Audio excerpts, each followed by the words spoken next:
Hey folks, I'm Alex Dowd. And I'm Katie Rife. We are here today in the AV Club's West Side office here in Chicago. And we are talking about Birds of Prey. That's the new movie in the DC cinematic universe. It stars Margot Robbie as Harley Quinn. Welcome to Film Club.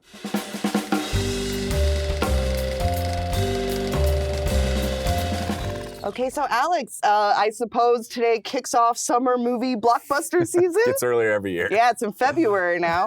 And we are talking about Birds of Prey, full title, Birds of Prey, or the Fantabulous Emancipation of One Harley Quinn. So this is the newest film in the DCEU, the official DC cinematic live-action film universe, which was best known for a long time for the grim, dark, gritty, Zack Snyder-style superhero movies. But recently, they're turning over a new leaf. And this film very loudly announces that they are trying something new because it is wild and colorful and a comedy, really. And it is a spin-off film about Harley Quinn, a character who was first introduced in Batman the Animated Series back in the 90s. The great after-school animated series. One of the best of all time. Yeah. And so Harley Quinn's backstory is ludicrous, like all comic book characters. She's a psychiatrist at Arkham Asylum who falls in head over heels in love with the Joker, and he dunks her in a vat of toxic waste to kind of make their relationship official. It is literally a toxic relationship. So Harley Quinn first made her live-action debut in Suicide Squad. She came out in 2016, the David Ayer movie that was widely panned by critics, but did pretty well at the box office. Big hit, yeah. Yeah, and she was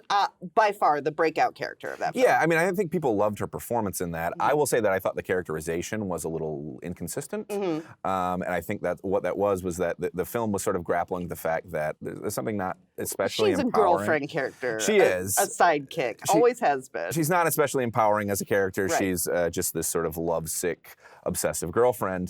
So the movie was kind of split the difference between that characterization, which is very faithful to how she was introduced, and a character with slightly more agency. Yeah, a little more personality. And then I would say that they added a third element in there, which was like a very leering camera that watched her walk around in booty shorts just intensely. Which I think is, again, something that's that character has been presented. Oh, sure. For quite some time as well. Yeah. They've sexualized her before in the comics as well. Yeah, sexy murder clown, that's for sure. Right, yeah. Yep. I do think this does something at least kind of shrewd, which is that, as the title indicates, it emancipates her from that relationship with the Joker.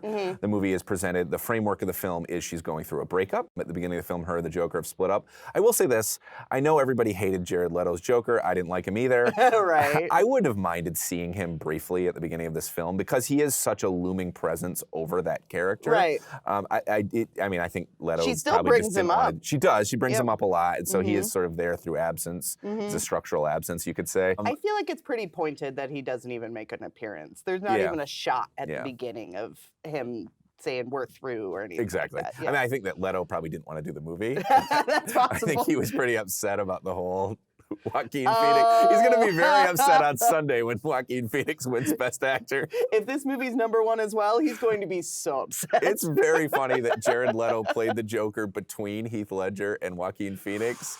And it's just like, no Oscar for you. No Oscar for you, buddy. Just some face tattoos. That's right. The Joker is not really a presence in the film. It's all about Harley going through this breakup.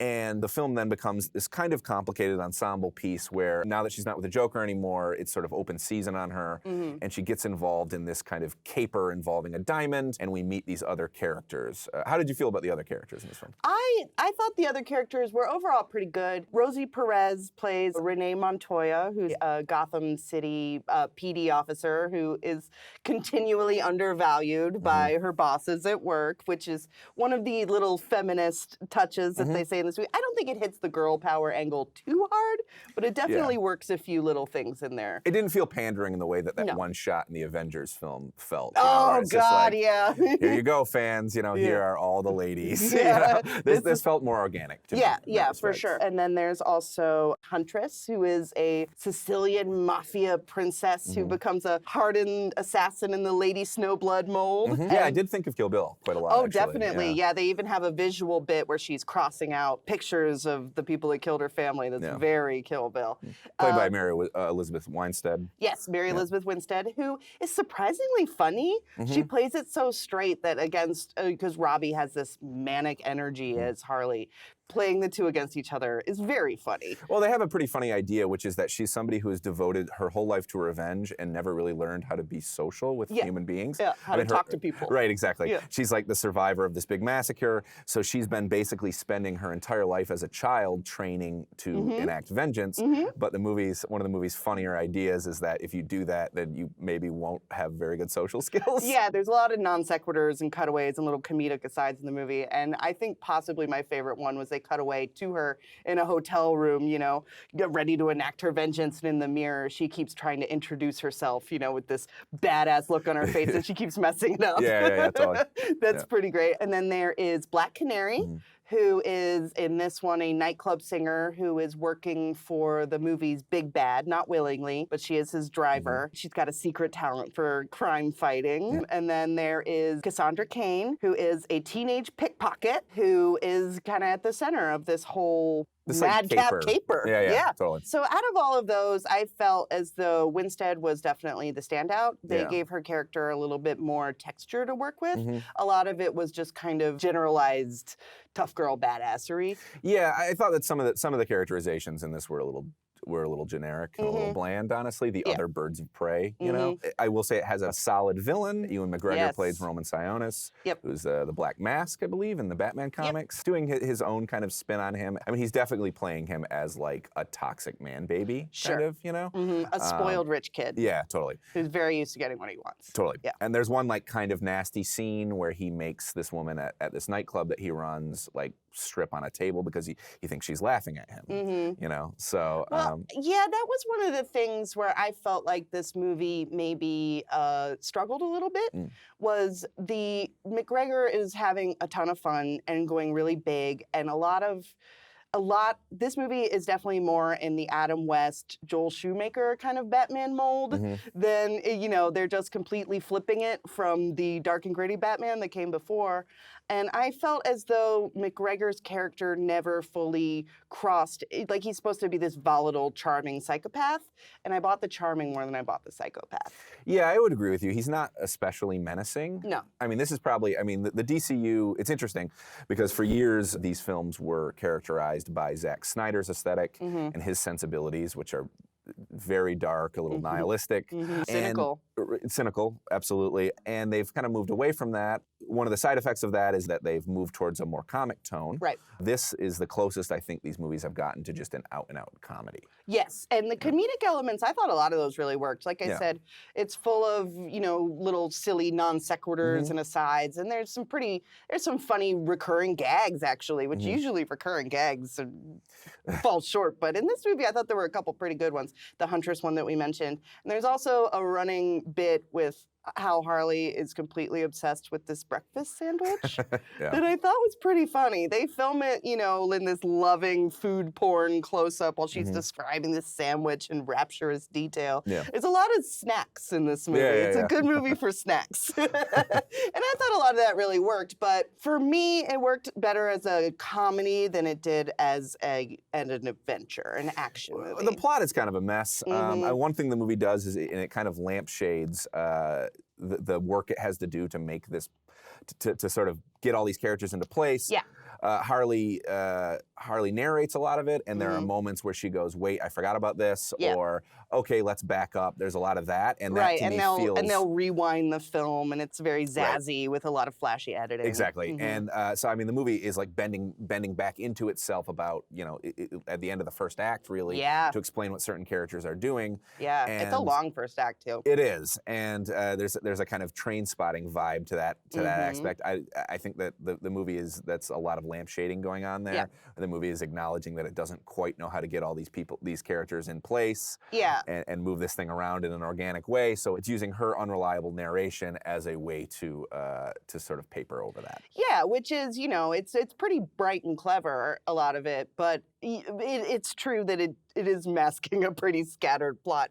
And the birds don't really get together until pretty late in the film. Totally. So for me, I thought the art direction was cool. Like we said, they're going hard into the big, colorful Schumacher fantasy world Batman. And even when they're not in a fantasy world, when they're just in Gotham, you know, they go to the supermarket and there's all these overwhelming aisles of shiny packaging and Harley's running through the streets and there's, you know, just people and bright colors everywhere. It's just a very kaleidoscopic sort of look. It's certainly as colorful as Gotham City's looked in a really long time.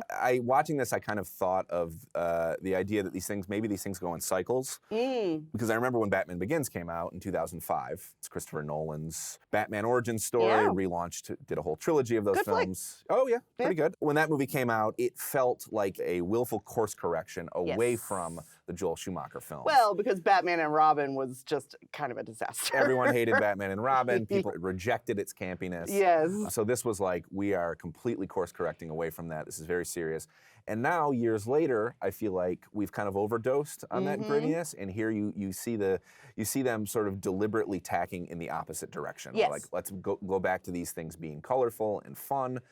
I didn't find it unwelcome, honestly. I liked the energy of this film. Yeah, I did too. And I think it fit the character of Harley Quinn, who is a colorful, fun character who I will say I never really understood the appeal of Harley Quinn, particularly for women. I was like, she's just like a sexy doll. What do you think is so great about her? But this movie, I got it. I felt like, oh, well, she's just like, she's your hottest mess of a friend, but she's really fun to hang out with. Yeah, totally. Yeah, Robbie's quite good in the part, I think. Yeah, she is. Finding this character. This is a very different take on the character than the one we saw in Suicide Squad as well. Yeah, for sure. Yeah. I think it's kind of a mess in a lot of respects. I think the climax is a mess, and I don't think that on a pure story level, this is an especially satisfying movie. Yeah. I just kind of enjoyed it as a different aesthetic take on the Batman world than one we've seen in a while. I do appreciate that the DCU, after for many years trying to do the Marvel thing, they were like, they tried to backdoor their way into a Marvel-style cinematic universe. We were like, we're not going to do those individual films.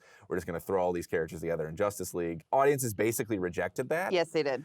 So DC said, you know what, we'll do our own thing, and now that we're sort of in a period for them where these movies are sort of all existing as their own quasi-self-contained things. Yeah. And I like that. With different approaches. You know, you can see it in the action direction in this film. They brought in the John Wick team, the director of John Wick and the fight coordinator for John Wick, and they do it more Hong Kong style. The action in this movie is super R-rated. It's pretty violent. It's pretty violent. It's pretty bloody. That is another thing that is a kind of a welcome change as far as I'm concerned in terms of a comic book movie. But I just really felt that it worked better as a comedy. There's something about the action scenes where it somehow adds up to be like, it has all these cool little elements to it, but it somehow adds up to be less than the sum of its parts.